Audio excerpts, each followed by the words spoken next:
তৃণমূল সরকারের পতনের পর ভাটপাড়া পৌরসভা অচল হয়ে পড়েছে। বিক্ষোভ দেখাচ্ছে বিজেপি কর্মীরা, শ্রমিকরা বেতন পান না এবং সরকারি কর্মচারীরা পেনশন পান না। পৌরসভার কাউন্সিলর ও চেয়ারম্যান পৌরসভায় আসেন না। বিজেপি কর্মীদের দাবি তারা পদত্যাগপত্র জমা দিক এবং প্রশাসনিকভাবে পৌরসভা পরিচালিত হোক। দেখতে পাচ্ছেন বিক্ষোভ দেখাচ্ছে বিজেপি কর্মীরা। ভাটপাড়া পৌরসভা অচল হয়ে পড়েছে। তৃণমূল সরকারের পতনের পর ভাটপাড়া পৌরসভা অচল হয়ে পড়েছে। বিক্ষোভ দেখাচ্ছে বিজেপি কর্মীরা। তাদের দাবি শ্রমিকরা বেতন পান না এবং সরকারি কর্মচারী পেনশন পান না। কাউন্সিলর এবং একাধিক পদাধিকার ব্যক্তিরা তারা পৌরসভায় আসেন না। তাদের দাবি তারা পদত্যাগপত্র জমা দিক এবং প্রশাসনিকভাবে এই পৌরসভা পরিচালিত হোক। এই প্রতিবাদ নিয়ে তারা প্রতিবাদ করছে।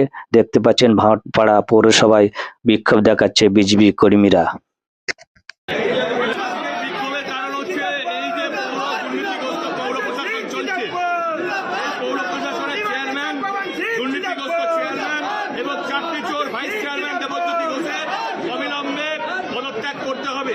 এই নির্দিষ্ট দাবিতে তাৎসহ পৌর বোর্ডকে পদত্যাগ করতে হবে, অথবা যেভাবে পয়সা লুট হয়েছে বা যারা পেনশন পায় না, যারা সরকারি কর্মচারী, যারা ক্যাজুয়াল কর্মচারী মাইনে পায় না, তাদের অবিলম্বে সমস্ত বকেয়া মেটাতে হবে। এই দাবিতে সাধারণ জনগণ এখানে বিক্ষোভ প্রদর্শন করছে। আমরা ভারতীয় জনতা পার্টির যারা দায়িত্বপ্রাপ্ত চেষ্টা করছি শান্তিতে তাদেরকে এখানে আটকে রাখবার। গতকাল ভাইস চেয়ারম্যান বলেছিল আমাকে কাজ করতে দেওয়া হয়নি। ভাইস চেয়ারম্যান আপনারা সবাই জানেন যে চাকরি দুর্নীতি হয়েছিল, তার সঙ্গে ওতপ্রোতভাবে জড়িত। আমরা তার অবিলম্বে পুনরায় সিবিআই তদন্ত করে তাকে অ্যারেস্ট করবার জন্য দাবি রাখছি।